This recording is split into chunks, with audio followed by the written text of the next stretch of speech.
Hola, ¿qué tal? Muy buenos días tengan todos ustedes. En esta ocasión les voy a presentar una nueva entrevista aquí en el podcast. En esta ocasión me acompaña el doctor Juan Manuel Vargas Canales de la Universidad de Guanajuato, a quien ya hemos tenido en un par de ocasiones aquí en episodios, hablándonos sobre temas bastante interesantes. Y en esta ocasión, pues vamos a hablar, como no puede ser, como tiene que ser, sobre otro tema justamente de mucho interés, que es los pecados capitales del agro en México. Pero antes de hablar sobre eso, Juan, muchísimas gracias por estar aquí en Somos Agricultura. Muchas gracias, Olmo. Buenos días a todos. Para mí es un placer estar debatiendo y compartiendo algunas perspectivas o visiones que tenemos y que vamos desarrollando luego como equipo de trabajo, de investigación en la academia como tal. Muchas gracias. Excelente. Pues Juan, te dedicas a realizar investigaciones sobre temas muy importantes y trascendentales para el agro en México, y creo que este no es la excepción. Me gustaría comenzar preguntándote, ¿por qué realizar una investigación sobre los pecados capitales del sector agrícola en México? Mira, este tema surge por distintas cuestiones, pero se vincula mucho más a la reciente pandemia que todavía no concluye, ¿no? Entonces, esta pandemia que vivimos o que inició en el 2019, pues dejó muy claras varias cosas.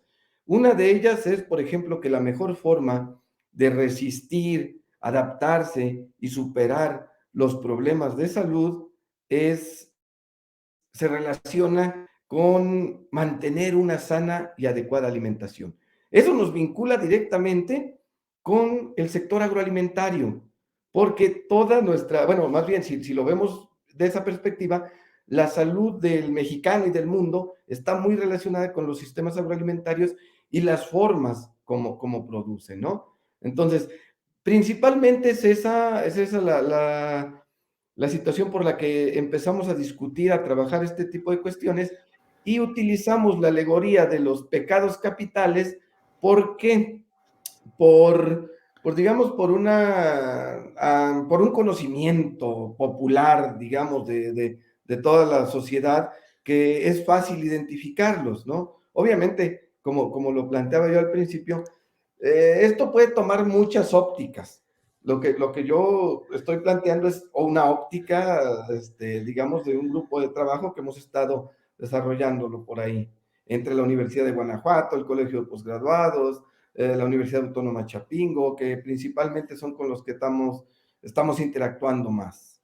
Juan, hablar de los pecados capitales es o podría ser, pienso yo, algo arriesgado, porque estamos hablando de lo que no se está haciendo bien, y esto suele ser muy incómodo en nuestro sector, ¿no? Nos gusta presumir mucho lo que se hace bien, y lo que no parece que lo queremos tratar por debajo de la mesa para que no todos se enteren, aunque todos sepamos justamente que eso existe. ¿Qué opinas sobre que esta investigación podría llegar a incomodar pues a ciertos actores del sector? es, Va a incomodar, es una cuestión incómoda. El asunto es que como sociedad debemos ser cada vez más críticos. ¿Por qué? Mira, por ahí estamos planteando que, bueno, ni siquiera somos nosotros, digamos que analizamos y vemos lo que otros investigadores hacen y también discutimos con ellos sobre este tipo de cuestiones. Mira, ¿por qué es importante tener que abordar este tipo de cuestiones de una forma muy crítica? Porque lo que se espera de escenarios futuros es pues un ambiente muy modificado, muy cambiado, muy transformado por la cuestión del cambio climático. Eso nos va a llevar a tener muchísimos desastres naturales. ¿Qué más? Más pandemias, más pandemias. Mira, en la actualidad, por ejemplo, hablando nada más de cuestión de diabetes, son más de 10 millones de personas que padecen o que están diagnosticados con cuestiones de diabetes. Vamos por decir alguna de las enfermedades que estamos teniendo en la actualidad y que mucho se vincula con el tipo de consumo que tenemos. ¿Qué se espera más? Se esperan más conflictos bélicos. Hoy por la mañana veíamos, ¿no? Alemania está, ya decidió apoyar a Ucrania. Noruega también. Entonces, ¿qué se ve con ese conflicto que aparentemente empezó sencillo y que se está complicando? Bueno, pues espera que tengamos mayores conflictos bélicos, mayor inestabilidad económica. Entonces, vamos a tener mayor inestabilidad económica derivado de todo este tipo de cambios que se están dando. Entonces, ante estos escenarios, debemos ser cada vez más críticos, pues. ¿Por qué? Porque se trata de mejorar, de cambiar y como sociedad estar mejor. Si no, pues tendríamos un retroceso. Y bueno, siempre ha existido digamos que estas visiones, ¿no? Por un lado, no hacerle mucho caso, digamos, o ocultar las partes críticas o malas de los sistemas, pero pues se han mantenido estas dos visiones y se van a seguir manteniendo. Excelente, Así interesante es. esto que nos comentas, Juan. La verdad, pues sí, es complicado en esta industria hablar sobre lo que no hacemos tan bien, pero como ya lo dijiste, es necesario y tenemos que ser cada vez más críticos porque en la crítica está la mejora. Pasando al tema de la investigación que nos vas a presentar el día de hoy, ¿nos puedes platicar un poco sobre cuál fue la metodología? Ya mencionaste que es una alegoría justamente a los pecados capitales. Entonces estamos hablando de 7 pecados capitales, pero ¿qué metodología específica seguiste para realizar esta investigación? Mira, propiamente para este tipo de trabajo no existe una metodología como tal. ¿Por qué? Porque se trata de lo que se denomina, digamos que dentro de los productos académicos se denomina como un ensayo científico. Entonces, ¿qué características tiene un ensayo científico? Bueno, pues es un análisis dedicado a un tema concreto que implica una profundización sobre un tema, es decir, disertar una disertación muy profunda sobre un tema donde digamos que ciertos autores plasman su punto de vista. Obviamente, a ver, no es una cuestión que no tenga rigor científico, claro que lo tiene. Se forma o se crea a partir de información objetiva, es decir, de otros estudios que se han hecho, que se están haciendo y que se han aceptado previamente, ¿no? Entonces, lo que como nosotros, como investigadores hacemos es desarrollar una visión clara y profunda sobre un tema. Entonces, no existe como tal una metodología, sí existe un trabajo muy profundo de análisis y de consenso, porque este trabajo no es una visión mía, es una visión de varios académicos de distintas instituciones y lo vamos construyendo de esa manera. En la cuestión de trabajar con otros académicos, me imagino que cada uno tiene su visión sobre lo que se está haciendo mal en México. ¿Cómo se llega, digamos, a conjuntar todas esas visiones? No sé en este caso de cuántos investigadores estemos hablando, pero me imagino que deben ser bastantes horas de debate y análisis, ¿no? Sí, sí, son bastantes.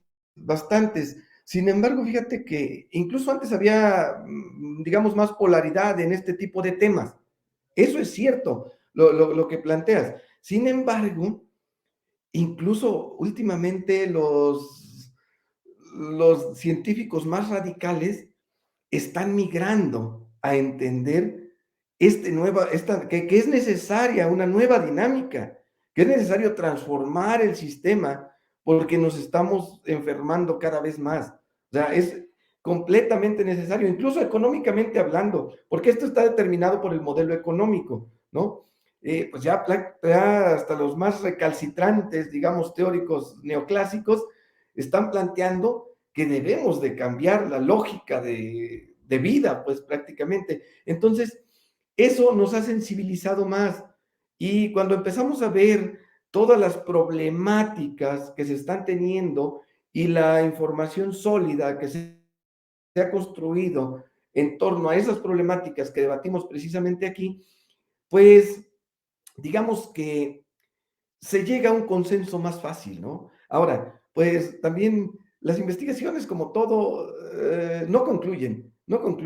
Sin embargo, tenemos que concluirlas para poder continuar y continuar avanzando, ¿no? Entonces, Por eso planteo, esta es una visión, esta es una idea. Habrá más, va a haber más seguramente, y más adelante la vamos a repensar y la vamos a reconstruir seguramente. Pero cada vez es más fácil llegar a un consenso sobre este tipo de problemáticas que vamos a platicar.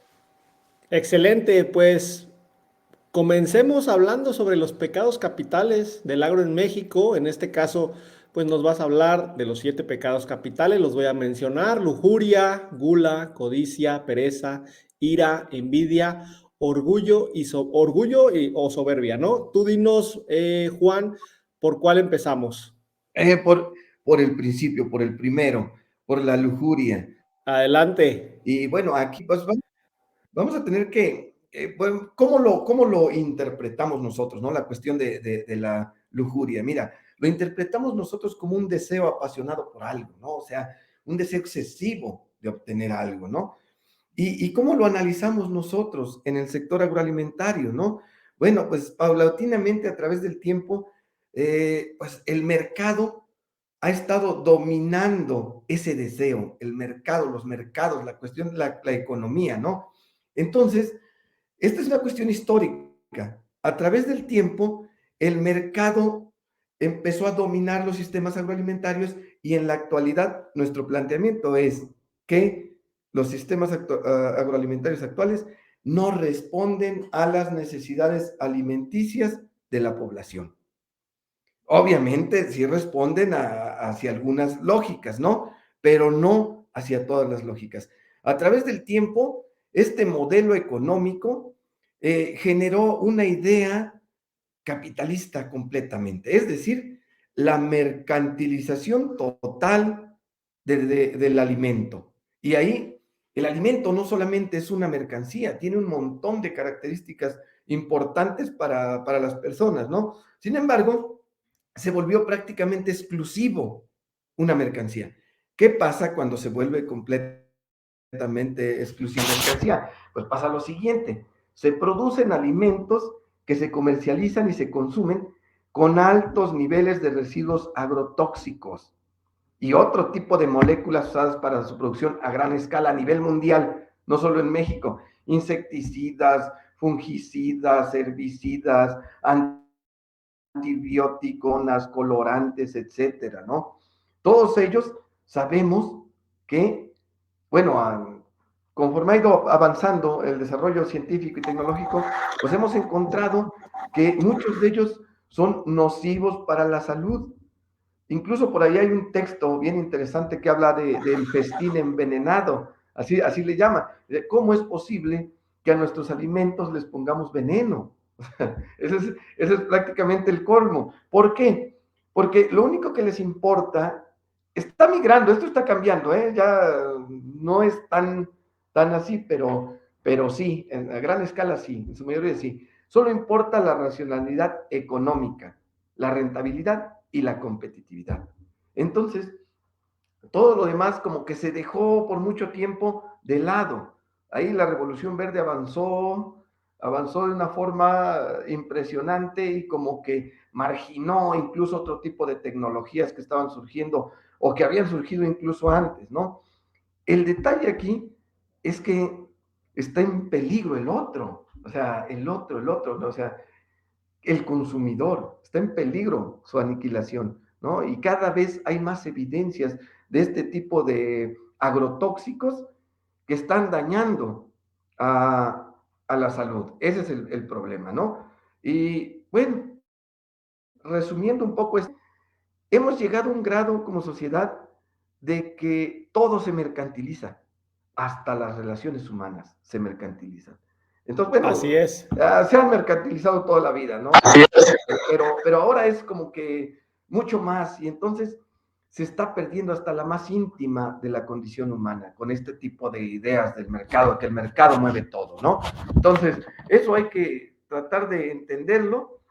Primero hay que aceptarlo, entenderlo, comprenderlo y después tratar de cambiarlo, ¿no?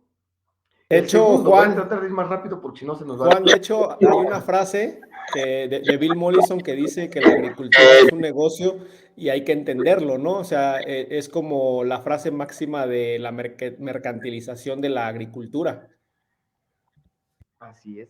Es bueno, es bueno. Yo creo que se puede. O sea, tenemos que responderle al mercado, claro. Tenemos que darle solución a las demandas, pero hay alternativas, hay formas que son más amigables y que son más saludables.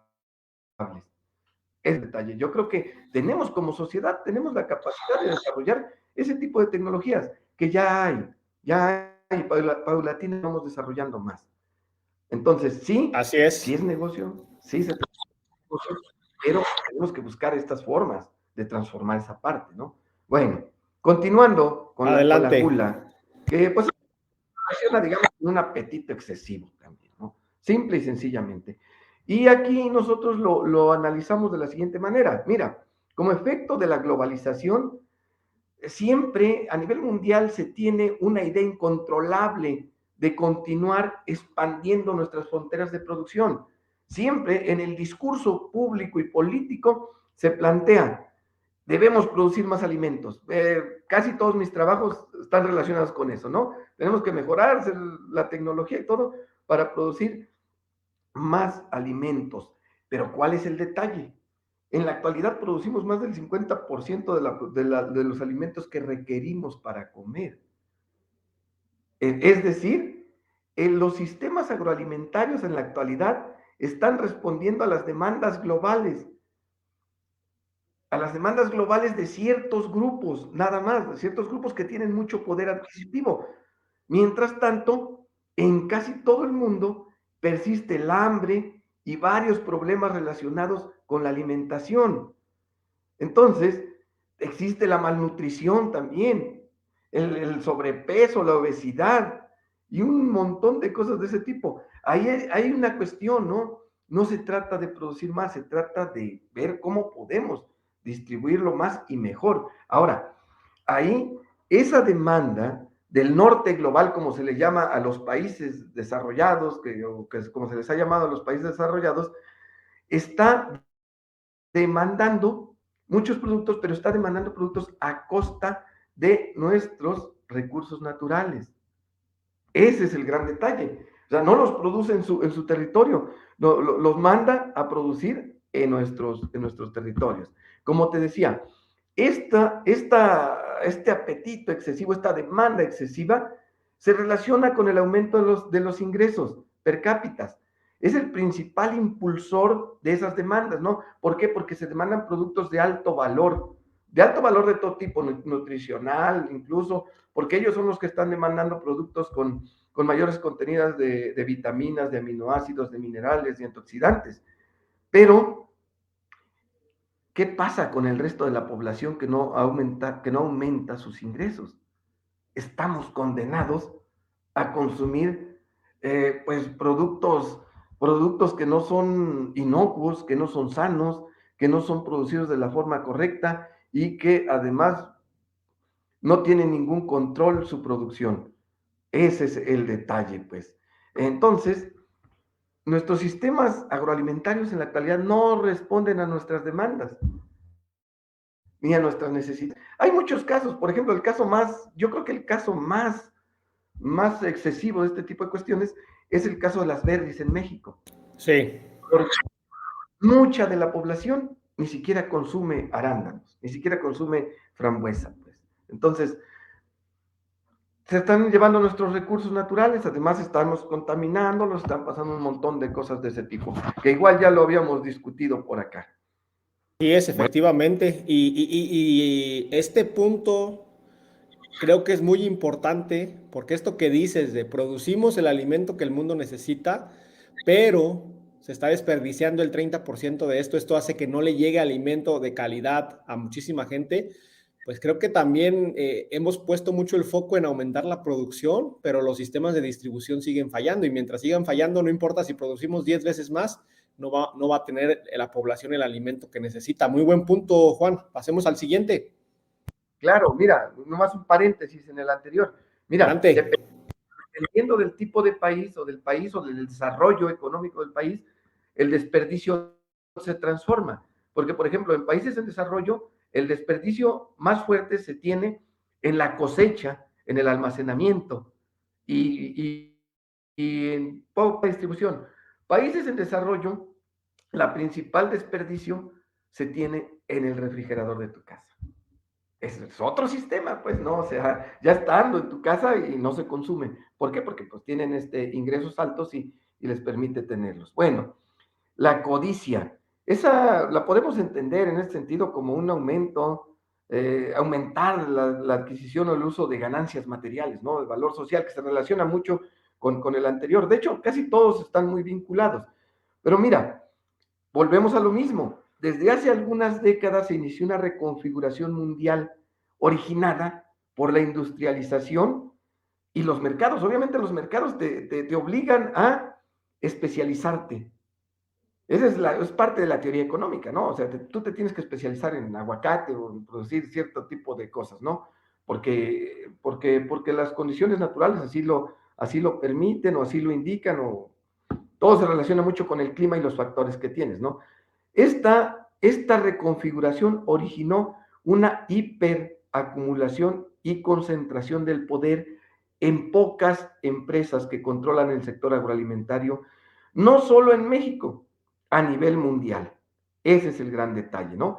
Mientras que los millones de pequeños productores que están en el sector agroalimentario, pues no concentran nada. O sea, prácticamente se han quedado en el autoconsumo. Mira, en la actualidad, 10 empresas, de hecho esto tiene como 20 años, 10 empresas controlan el mercado mundial de los alimentos. Empresas que se empezaron a fusionar hace mucho tiempo, que empezaron a adquirir otras empresas locales y que ahora son transnacionales, pues los capitales están en todos lados. Y entonces tenemos cierto tipo de empresas en Estados Unidos, en México, en Perú, en Chile, en Portugal, en España, que están controlando esas cadenas de valor agroalimentarias, pues. Se crean oligopolios muy fuertes a nivel mundial que lo malo no es eso, pues, que controlan los precios y que controlan qué producir, cómo producir y para quién producir. Entonces, los consumidores incluso tenemos poco poder de decisión, tenemos poco poder de decidir qué quiero consumir y cómo quiero consumirlo, ¿no? Esas empresas también se apropian de los medios de comunicación para difundir sus productos. Entonces, se viene una cuestión ahí que, digamos, que nos deja casi como consumidores indefensos. Entonces, tenemos que consumir lo que ellos nos indican, porque además eso es lo que se produce. Por ahí. Interesante, interesante. Adelante. Mira, en relación con la pereza, que es otro de los pecados capitales, pues eso lo analizamos como una especie de negligencia principalmente relacionada con el sector agroalimentario. Y aquí nos enfocamos un poco mira, tú recordarás que siempre ha existido política agrícola en México. Bueno, al menos desde que yo recuerdo, ¿no? Que ya Sí. tengo ¿no? El detalle es que creo que nunca ha sido adecuada, nunca se ha logrado revertir los problemas para los cuales fueron diseñados. Entonces, no, no hemos logrado sacar de la pobreza y de la miseria al sector agroalimentario, ¿no? Entonces, se habla de una política asistencialista que lejos de ayudar o de beneficiar al sector, lo que pasó fue que desincentivó la producción y los sectores, ¿no? Bajó la productividad, se volvió obsoleto el sistema y al final se está abandonando el sector agroalimentario, ¿no? Al final se empezó a abandonar el sector agroalimentario, pero eso por un lado, porque por el otro lado generó lo que platicábamos anteriormente, generó un aumento en la productividad, la concentración, la especialización y la competitividad agroalimentaria, pero de un pequeño sector o círculo dentro de ese sector, ¿no? Entonces, ese es el detalle. O sea, el gran fuerte, o digamos que el grueso de la población del sector agroalimentario nunca se favoreció. Entonces, ahí ha habido mucha negligencia y corrupción en cómo han operado todos los de apoyo para el sector agroalimentario. El detalle relacionado con lo otro es que esa negligencia ocurrida también nos lleva a pensar en otra cuestión. No se han valorado, ni se han cuantificado, ni analizado toda la cantidad de recursos que estamos perdiendo por extracción y agotamiento relacionada con esos esos pequeños sectores que se han beneficiado mucho de todo esto, porque hay muchas empresas dentro de esas 10 que se benefician mucho de estos errores que se han cometido. Mira, por eso es que planteamos, Nada más un paréntesis, trata de no pegarle a la mesa porque sí se escucha. perdón. Adelante, perdón. Bueno. Entonces se trata de un sistema de producción subordinado al mercado y que tiene importantes problemas ambientales. Ya lo habíamos discutido por acá, ¿no? Y transforma los territorios sin considerar su evolución. En la actualidad, si pensamos en la población que vive en los territorios, eh, su dieta se ha transformado profundamente, ¿eh? Prácticamente ya no consumen nada de lo que culturalmente era apropiado para ellos y que era más sano y más adecuado y más equilibrado incluso para su dieta. Entonces, todo esto al final se va a reflejar en cuestiones de salud. ¿Por qué? Porque evolucionamos muy lentamente. Ese es el gran detalle. Entonces, pues hemos fallado mucho en eso. Nuestras políticas públicas no, a lo mejor están más o menos bien diseñadas, pero a la hora de implementarse, de aplicarse, de operativizarse, tienen muchos detalles. Y la otra es que somos un país muy asimétrico. No se pueden diseñar políticas agroalimentarias genéricas, se tienen que regionalizar. Tenemos que ir pensando más en las regiones porque somos muy diferentes. Nos guste o no nos guste, somos muy diferentes en todos los sentidos. Es muy heterogéneo, es el detalle. Juan, Bueno, sobre este tema de las políticas públicas, ¿no has realizado alguna investigación? Porque la verdad sí creo que es un tema muy importante que hay que impulsar para que no haya estas políticas genéricas, para que las políticas respondan a los tiempos del campo en lugar a los tiempos electorales. ¿Has realizado algo al respecto? no, sobre eso concretamente no. Tenemos por ahí algunos proyectos, pero no los hemos aterrizado. Mira, quien tiene mucho sobre esto, pues es la Universidad Autónoma Chapingo y el Colegio de Posgraduados. Prácticamente la Universidad Autónoma Chapingo es quien lidera toda la evaluación de políticas públicas en el sector agroalimentario. Prácticamente lo más fuerte está en Chapingo, pues. Bueno, Interesante, adelante. continuándole, con respecto a la ira, ¿no? Entendida como un sentimiento de enfado muy grande, ¿no? Un comportamiento muy violento. Me voy a ir más rápido porque va a estar larga esta charla. Bueno, Adelante.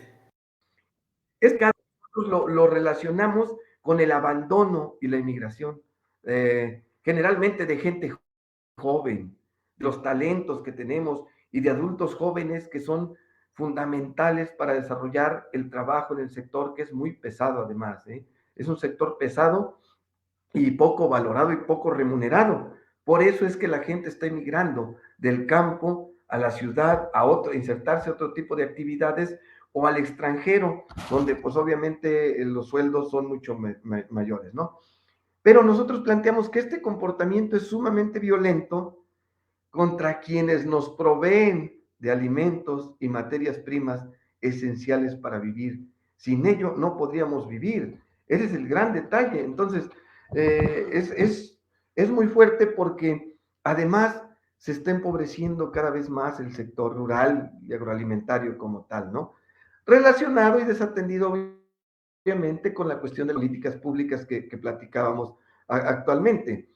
Pero además existe otro problema estructural, que le llaman un problema estructural en nuestra sociedad. Mira, eh, se tiene muy poco acceso a crédito y ahorro, que te va empobreciendo cada vez más como población, ¿no? Entonces el sector tiene poco acceso a eso, ¿no? Existe una gran exclusión de género y de grupos vulnerables como indígenas y cierto tipo de grupos que están ahí, pero que no tienen acceso a servicios, no tienen acceso bueno, es más, hay regiones y comunidades donde no se tiene ni teléfono ni energía, pues en pocas palabras. Entonces, Así es. es un sector que está muy abandonado. Y con ese abandono, lo más fuerte es que nuestros adultos mayores están ahí y están muriendo en la miseria y en el abandono total. Eso es terrible, ¿no? Es terrible esa situación que estamos viviendo. Pero además se vive otra cuestión muy violenta, el despojo violento de los recursos naturales y de las tierras. Hay muchos casos en México donde ciertas empresas están despojando de los recursos, del agua, del bosque, de las tierras, a ciertos grupos vulnerables, como te decía yo. Entonces, eso también lo estamos viviendo y de cierta forma permitiendo. Bueno, igual es muy complicado en esta forma de tratar de resolver los problemas, resolverlos. Bueno, esa es una cuestión complicada. El siguiente que voy a tocar es el de la envidia. Pues bueno, ya sabes, ese sentimiento profundo por poseer uno lo que tiene otro, digámoslo de una forma muy sencilla, ¿no? Mira, aquí esto se resume bien sencillo. Se resume la de los cangrejos como sociedad, el desarrollo del otro, ¿no? Entonces, cuando veo que mi vecino está creciendo, está haciéndolo, pues empieza el problema, ¿no? Y no permito, y no puedo hacer equipo con él, y no puedo asociarme con él para producir, y no puedo asociarme con otro para comercializar, y ese es el gran detalle. Lo voy a resumir de una forma muy sencilla con la fábula del cangrejo, ¿no? Pero es conveniente preguntarnos, ¿no? ¿Cuál es el origen de esta conducta, ¿no? ¿Qué nos llevó como sociedad a esto? Y eso está más o menos sencillo y está más o menos criticado desde ciertas perspectivas teóricas, ¿no? El origen, la realidad está explicada por el supuesto básico de la economía neoclásica, ¿no? Para que funcione la economía, el ser humano debe ser, por naturaleza, egoísta e individualista. O sea, yo pienso en mí, en mi trabajo, en lo que voy a hacer, en cómo lo quiero hacer, en mi rentabilidad, en todo este tipo de cuestiones. No pienso como grupo, no pienso como equipo, no pienso como comunidad, ¿no? Entonces se refleja en el sector agroalimentario, ¿no? Entonces, este modelo económico obviamente está basado en la autorregulación del mercado, ¿no? No en esa idea de que tiene como base la libertad, la justicia y la seguridad individual. O sea, yo te garantizo a ti toda esa parte, ¿no? Entonces tú puedes hacer lo que quieras, ¿no? El detalle es que no te permite organizarte. Ese es el gran problema, ¿no? Entonces, profundamente egoísta e individualista. Y en esta visión de la vida, no es posible pensar en la cooperación, en la solidaridad, en la reciprocidad o el bien común. Y paulatinamente se va erosionando la comunidad que éramos antes, ¿no? El trabajar para la comunidad. Entonces, cada vez somos más egoístas, más individuales y cada vez nos importa menos el bien común, en pocas palabras, en el sector. Y se refleja. Ok, pero esto como parte de la problemática es no solo de la agricultura, a nivel cultural en Latinoamérica, incluyendo México obviamente, está esta mentalidad de ver por mí, de revisar mi rentabilidad si soy una empresa, pero como bien dices, no nos preocupamos por el resto, por el grupo, ¿no? Y eso, quiero remarcar esto porque creo que ese es el punto clave o uno de los puntos claves, como bien dijiste, que no nos deja mejorar o impulsar la organización en el sector. Exactamente, ese es el detalle, ese es el gran problema. Muchos de los problemas que tenemos los podríamos resolver con organización. Sin embargo, esto se vuelve cultural. Gran parte de esto es como la alimentación, es una cuestión cultural, es una cultura alimentaria que tienen que pasar años para transformarla, ¿no? Entonces, identificar esto es muy bueno. El detalle es que hay que empezar a impulsar cosas para transformarla y eso va a pasar años. O sea, no son cuestiones que la transformemos mañana. Ese es el gran detalle. Ahora, hago aquí un paréntesis, ¿no? Mira, esto está transformándose, todo se está transformando. Qué bueno, la vida es así en general, ¿no? Entonces se está transformando. Esta es una visión, digamos, muy pesimista, ¿no? O sea, porque se trata de contrastarlo, ¿no? Pero todo ha ido evolucionando, todo ha ido evolucionando. Y hay ejemplos muy buenos, ¿no? Hay iniciativas muy buenas y se está trabajando mucho también. Entonces, bueno. estamos evolucionando. Para concluir con el último pecado capital, que es el que Adelante. es el del orgullo o el de la soberbia. Mira, este es bien sencillo también, ¿no? El sector agroalimentario nos sobrevaloramos nuestro sector agroalimentario. ¿Por qué? Porque siempre hablamos de que somos una potencia agroexportadora y que somos el principal socio comercial de Estados Unidos y que vendemos y que obtenemos de divisas un montón de recursos. Sí, perfecto. Solamente hay un pequeño detalle ahí. Bueno, que la producción y el sector, si lo analizamos como sistemas, tiene cierta capacidad. Y cuando superas la capacidad de producir o de regenerarte, se pierde la resiliencia. Y si eso le sumamos toda esta cuestión del cambio climático y todo eso que está acelerando esa capacidad de regenerarse de los ecosistemas, de la sucesión ecológica y todo ese tipo de ondas, se va a volver un gran problema. Entonces, es cierto, nuestro sector lleva años teniendo indicadores positivos, teniendo crecimiento, avanzando en los mercados internacionales, ¿no? Estamos muy bien en los mercados internacionales, estamos teniendo crecimiento, incluso en pandemia, por acá lo platicábamos, incluso en pandemia crecimos y nos posicionamos más a nivel mundial. Pero ahí viene la parte del pero. Paradójicamente, México importa gran cantidad de productos agroalimentarios básicos para su población, para nuestra población, culturalmente, no solamente básicos, sino que culturalmente importantes para nosotros. Entonces, importamos maíz, frijol, trigo, arroz, soya y sorgo de origen vegetal, grandes cantidades, ¿no? Y de origen animal, estamos importando leche y un montón de sus derivados, ganado vacuno y huevo. Pero, espérame, esto no, todavía no es lo peor. Lo peor es que lleva años que estas cifras están aumentando, ¿eh? En la actualidad estamos importando aproximadamente el 40% de la producción, bueno, del consumo de maíz en el país de donde es originario el maíz, ¿no? Entonces, y están aumentando, en los últimos años llevan un ritmo de crecimiento que está aumentando.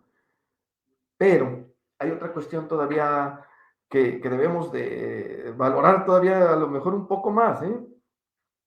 Se importan la mayoría de los insumos necesarios para la producción, como son fertilizantes, agroquímicos, semillas, tecnología e incluso servicios del extranjero. Entonces, es cierto, el sector agroalimentario mexicano es una potencia mundial para producir y exportar alimentos, pero tiene una completa dependencia del extranjero para poder. Ese es el gran problema cuando analizamos estas dos cosas, este último punto. Eh, bueno, más o menos por ahí concluimos de manera muy sencilla los pecados capitales. Juan, es bastante interesante todo esto que nos has comentado y en cada uno de estos pecados capitales podríamos nosotros armar un episodio del podcast o un video porque son problemáticas bien específicas que ya detectaron y en las cuales, bueno, ya se detectó. ¿Qué sigue, Juan? O sea, ¿cuál sería la principal conclusión de esta investigación en la cual tú has participado? Porque no sé ustedes como investigadores cuál sea su alcance, ¿no? O sea, piensan, reflexionan, analizan, estudian todas estas cuestiones, las plasman, las presentan, pero después, pues, no vemos que esto se esté traduciendo en resultados a nivel legislativo o en resultados a nivel de la forma en que producimos, que entiendo que es muy difícil, ¿no? Pero, ¿cuáles serían tus conclusiones? ¿Qué sigue después de esta investigación? Mira, efectivamente, nosotros, igual ya por ahí lo hemos estado platicando, como académicos, como investigadores, a través del tiempo hemos perdido la capacidad de influir cada vez más en las políticas agroalimentarias. En este caso, digo, nosotros nos orientamos al sector, ¿no? Entonces, a través del tiempo se han ido perdiendo esa capacidad de hacer agenda, de hacer lobby en los distintos órganos que se dedican a esta cuestión, ¿no? Y la realidad es que también ellos se han alejado de nosotros, porque, no sé, o al menos cada vez se siente más lejana esa relación. ¿Qué nos corresponde a nosotros? Bueno, ya lo hicimos, ya lo creamos, ya lo analizamos, planteamos, obviamente, por ahí algunas alternativas.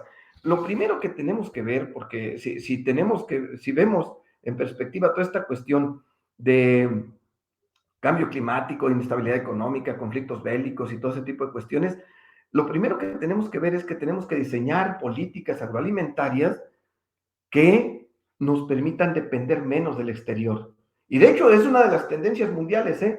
Esta cuestión de que el mercado internacional ahorita digamos que se abrió completamente, también se está planteando que en los futuros años, por todo este tipo de cuestiones, se va a cerrar nuevamente. O sea, a lo mejor no pasa, a lo mejor sí pasa. Sin embargo, si pasa o no pasa, lo que como país deberíamos de hacer tendría que ser impulsar la autosuficiencia alimentaria o depender menos del exterior, depender menos porque imagínate si nos quedamos sin alimentos o por algún conflicto bélico fuerte, no tenemos cómo alimentar a nuestra población, nosotros no tenemos reservas, las reservas son muy bajas, ¿no? Entonces tenemos que pensar primero en eso.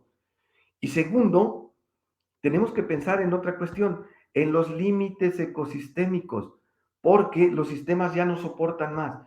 Si pensamos en esta cuestión de que los recursos son infinitos, pues más rápido los vamos a destruir, los vamos a destrozar y vamos a terminar con ellos, ¿no? Entonces, tenemos que pensar en ese tipo de cuestiones, en los límites ecosistémicos y en las regiones en pensar en las regiones, como lo veíamos, principalmente por las asimetrías que tenemos, ¿no? Y mira, creo que se puede porque México tiene características ecológicas, climatológicas, culturales, sociales y económicas para poder producir los 365 días al año e incluso 2 o 3 ciclos al año. Eso no lo tiene cualquier país, ¿eh? No lo tiene cualquier país. Entonces, potencial tenemos, podemos hacerlo, tenemos que respetar esos límites, tenemos que respetar esos límites, obviamente, y tenemos que implementar tecnologías más amigables con el medio ambiente, obviamente. Tenemos que empezar a migrar a cuestiones como la agroecología, como la agricultura familiar, como usar la biotecnología, obviamente, usar las tecnologías modernas, pero con una idea de sustentabilidad y de tratar de revertir, si es posible, toda esta cuestión del medio ambiente. Pero hay un punto que todavía creo que es más crucial ahí por desarrollar. Tenemos que transformar las cuestiones socioeconómicas, las relaciones socioeconómicas.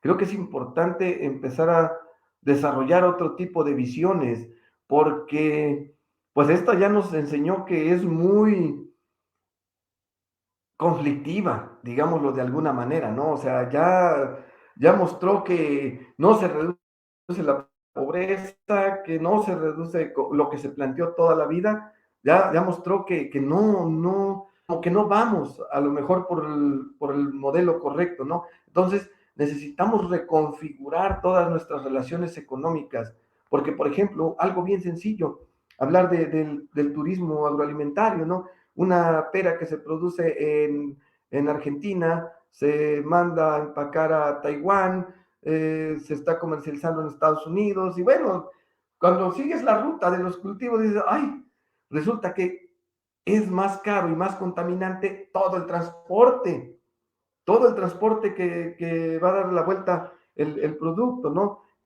Entonces, tenemos que estar pensando en que necesitamos reconfigurar todas esas relaciones. Tenemos que pensar cómo podemos reconfigurar todas esas relaciones para poderlo hacer. Ahora, nosotros estamos por publicar esta cuestión, esperemos que empiece a tener efecto en la sociedad y empiece a permear a permear con los tomadores de decisiones y empiecen a voltear a ver las alternativas que estamos planteando para, digamos que revertir un poco esta problemática a la que hemos llegado como sociedad.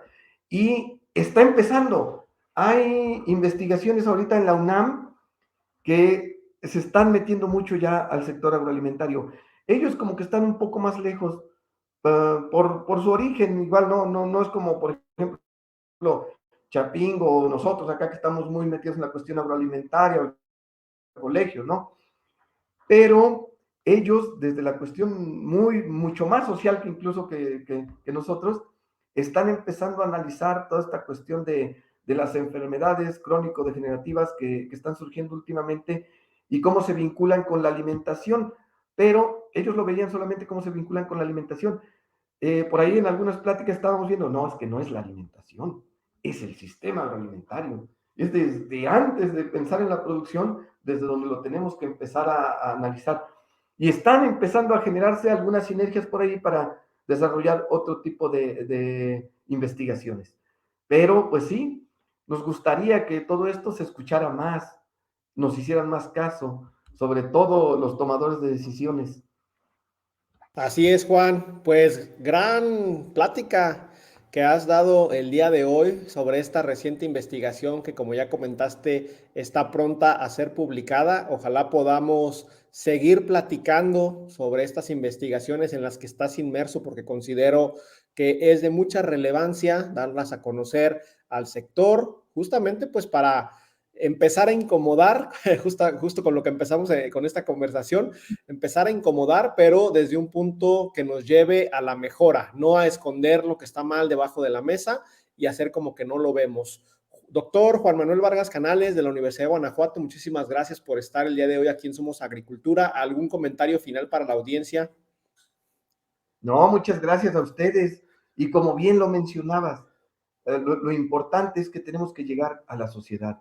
Y este espacio en el que me das la oportunidad de compartirlo, entiendo que llega a esa parte de la sociedad, porque al final no tenemos que depender de políticas, tenemos que transformarnos nosotros.